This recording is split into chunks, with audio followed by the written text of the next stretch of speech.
Hello and welcome to WS cube take.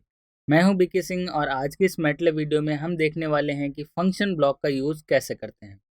तो Simulink के अंदर फंक्शन ब्लॉक को यूज़ करके हम इस प्रोग्राम के अंदर देखेंगे। तो सबसे पहले एक्सप्रेशन देख लेते हैं कि किस टाइप के एक्सप्रेशन को यूज़ करेंगे ताकि हमें फंक्शन ब्लॉक का यूज़ लेना पड़ेगा। तो सपोज मैं एक सर्कल की इक्वेशन लिखता हूँ।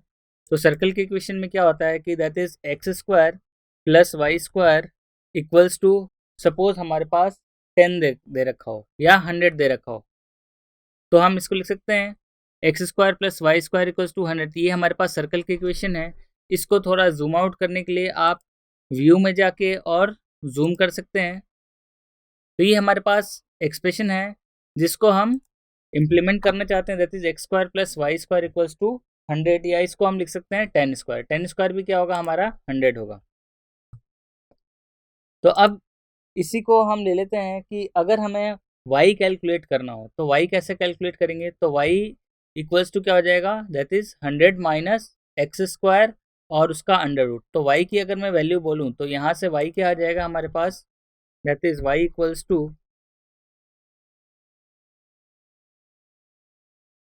Square root of 100 minus x square. तो ये आ जाएगा हमारे पास एक्सप्रेशन। हमें अब इस एक्सप्रेशन को सॉल्व करना है y को, बट यहाँ पे ध्यान रखिए जब y आएगा that is plus minus of this value. तो इसको हम ऐसे भी लिख सकते हैं, 100 की जगह डायरेक्टली लिख सकते हैं 10 स्क्वायर। तो 10 स्क्वायर माइनस एक्स स्क्वायर, इसको सॉल्व करना है। तो चलिए अब हमें इसके लिए फंक्शन डिफाइन करने पड़ेगा। तो फंक्शन डिफाइन हम सिमुलिंक के अंदर कैसे करते हैं। तो चलिए सबसे पहले हम लाइब्रेरी के अंदर चलते हैं, इसको नॉर्मल व्यू पे कर लेते हैं। तो ये हमारे पास नॉर्मल व्यू इस टाइप से आएगा और इसकी साइज़ हम इंक्रीज़ कर देते हैं। तो चलिए अब मैं यहाँ पे ब्लॉक लूँगा। ब्लॉक लेने के लिए हम सबसे पहले लाइब्रेरी ब्राउज़र ओपन करते हैं। तो लाइब्रेरी ब्राउज़र ओपन करने के लिए तो सिमलिंक लाइब्रेरी ब्राउज़र के अंदर से हम लेंगे user define function. User define function लेने के लिए सबसे पहले हम एक सिग्नल ले लेते हैं। तो सिग्नल हम सेलेक्ट करते हैं सोर्सेस के अंदर से। सोर्सेस के अंदर से हम जाएंगे और यहाँ से रैम सिग्नल को सेलेक्ट करेंगे। तो यहाँ पे देखिए सोर्सेस के अंदर गया और हमने रैम सिग्नल को अपने मॉडल फाइल के अंदर इंक्लूड कर लिया। इसके साथ हमें एक फंक्शन ब्लॉक चाहिए। तो फंक्शन ब्लॉक आएगा हमारा यूज़र डिफाइन फंक्शन के अंदर। तो यूज़र डिफाइन फंक्शन हम यहाँ से सेलेक्ट कर लेते हैं और यहाँ से यहाँ पे देखिए FCN लिखा हुआ है। तो FCN ब्लॉक को ड्रैग एंड ड्रॉप करेंगे अपने मॉडल फाइल के अंदर। वैसे ही हमें दो रिक्वायरमेंट होगी, तो दो फंक्शन ब्लॉक को हमने मॉडल फाइल के अंदर इंक्लूड कर लिया है। अब दोनों फंक्शन के साथ साथ हमारे पास जो चाहिए वो चाहिए हमारे पास इसका आउटपुट चेक करने के लिए। तो इसका आउटपुट हम कैसे चेक करेंगे। तो चलिए इसको मैं एक साथ सेलेक्ट करके यहाँ ले आता हूँ और इसको हम यहाँ पे सेट कर देते हैं। अब देखिए इसके अंदर स्कोप के लिए हम लाइब्रेरी फाइल के अंदर जाएंगे और सिंक के अंदर जाएंगे और स्कोप को हम ड्रैग एंड ड्रॉप करेंगे अपने मॉडल फाइल के अंदर।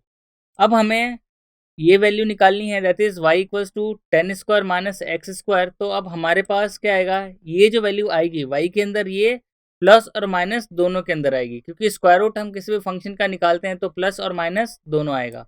तो चलिए ये वाले केस के अंदर फंक्शन 1 के अंदर हम डिफाइन कर देते हैं माइनस वाला केस और फंक्शन के अंदर प्लस वाला केस। तो चलिए इस पर डबल क्लिक करते हैं और इस एक्सप्रेशन को हम रीराइट कर लेते हैं। तो एक्सप्रेशन को रीराइट करेंगे, तो रीराइट करने के लिए आपको SQRT फंक्शन का यूज़ लेना पड़ेगा। तो SQRT that is 10 square minus x square की जगह हमारे पास जो इनपुट आएगा वो रैम्प सिग्नल से आएगा। तो रैम्प सिग्नल का इनपुट u के फॉर्म में आएगा, तो u स्क्वायर कर देते हैं इसको।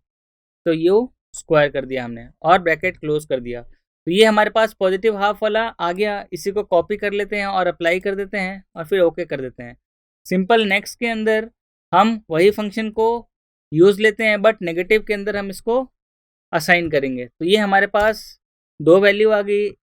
ऊपर वाली जो फंक्शन ब्लॉक है उसके अंदर पॉजिटिव के अंदर और नीचे वाले फंक्शन ब्लॉक है वो नेगेटिव के अंदर, और इसको हम अप्लाई कर देते हैं। अब हमें रैम्प सिग्नल के अंदर जाना है और रैम्प सिग्नल के अंदर आप वैल्यू चेंज कर सकते हैं। इनिशियल स्लोप दे रखा है 1, तो हम इसको इनिशियल स्लोप सपोज 10 या 100 तक ले लेते हैं ताकि ये 100 तक वैल्यू जाए, और इसके अंदर हम रैम्प सिग्नल ही अप्लाई कर देते हैं। बाकी सारी चीज़ें एज इट इज़ इसके अंदर रहने देते हैं और फिर ओके करते हैं। अब इसका कनेक्शन हम ले लेते हैं डायरेक्टली दोनों फंक्शन के अंदर, क्योंकि ये हमारे पास x square plus Y square equals to 100 है। तो वाई की वैल्यू अगर मैं सॉल्व करूंगा तो ये एक सर्कल बनेगा। तो सर्कल को शो करने के लिए हम स्कोप के अंदर देखते हैं। तो स्कोप के अंदर जो वैल्यू आएगी वो यहाँ से देखिए एक पॉजिटिव हाफ और नेगेटिव हाफ वाला आएगा। तो इस स्कोप की वैल्यू को हम चेंज कर देते हैं ताकि हम दोनों कनेक्शन कर पाएँ। तो यहाँ पर डबल क्लिक करेंगे और डबल क्लिक करने के बाद हम सेटिंग के अंदर इसके पैरामीटर के अंदर एक्सेस को 2 कर देंगे और फिर अप्लाई कर देंगे। तो ये हमारे पास 2 आ गए। अब इसको हम कनेक्ट करके फिर रन करते हैं। तो ये हमने कनेक्ट कर दिया इसको पॉजिटिव हाफ वाले फंक्शन को और ये नेगेटिव हाफ वाले फंक्शन को। और इसका जो सिमुलेशन टाइम है उसको हम इंक्रीज कर देते हैं 20 सेकेंड और फिर इसको रन करते हैं। तो जैसे ही रन करेंगे हमारा ये प्रोग्राम रन हो गया। रन होने के बाद स्कोप के ऊपर डबल क्लिक करेंगे तो हमारे पास आउटपुट आ जाएगा और आउटपुट के बाद आपको ऑटो स्केल करना है। तो यहाँ पे देखिए ये हमारे पास रैंप सिग्नल है। रैंप सिग्नल के साथ जो इनपुट आया है वो इनपुट अभी कंसिडर्ड नहीं कर रहा है, इसलिए ये directly as a positive scope और नेगेटिव स्कोप आ रहा है। तो चलिए इसको चेंज करते हैं।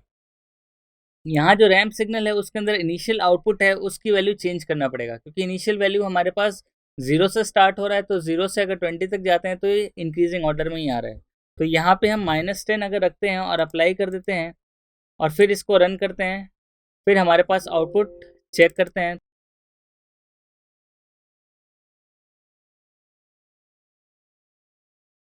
तो अब हमारे पास देखिए ये आ रहा है सर्कल।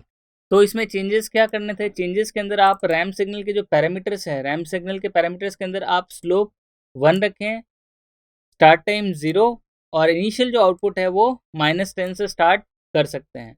और फिर इसको हम ओके करके और फिर रन करेंगे तो आप देखिएगा ये वाला जो फंक्शन है वो पॉजिटिव हाफ को रिप्रेजेंट कर रहा है और नेगेटिव वाला नेगेटिव हाफ को। इसको अगर हम स्कोप के ऊपर देखें तो यहाँ पे देखिए ये पॉजिटिव हाफ को शो कर रहा है और ये नेगेटिव हाफ को शो कर रहा है।